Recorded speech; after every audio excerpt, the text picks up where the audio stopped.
જગત એવું કહે છે કે એક બિલાડી થઈને તો કોઈ માતાજી ન આવી, તો ઈવન કેવું છે કળજુગ કોરામાં બે સતી બઈઓ થઈ જી રાજભાઈ તાજભાઈ.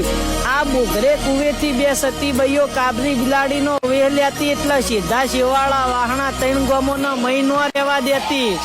આ બે સતી બઈઓ ત્રણ ગામોમાં ફરીને મહી રહેવા ના દે એટલે એ વખત રૂપાજી સીધાજી બે બારવટિયાનો ચોકી ફેરો હતો.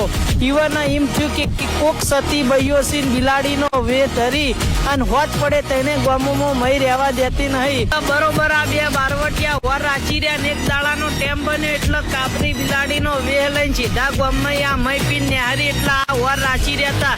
તેઓને તરવારનો ઝાટકો માર્યો એટલે બે ફૂલના દડા થઈ જાય એટલે બોઘરા કુવાની બીબડી સિકોતર કેવરાઈજી. અત્યારે સીધા ગામમાં બે મંદિર છે, રૂપાજી સીધાજીની બીબડી સિકોતર છે પાડે બોઘરા કુવાની બીબડી સિકોતર છે. એની ઇતિહાસ રચી નાખ્યા, ઇતિહાસ ગવરાઈ નાખ્યા અને આજે કળજુગ કોરામાં બીબડી સિકોતર હાજરા હાજર છે. આજે તમે હાચા મનથી હાથી નાભીથી અંભારો એટલે આ બીબડી સિકોતર કાબરી બિલાડીનો વેહ લઈને ભેગી થવા આવે છે.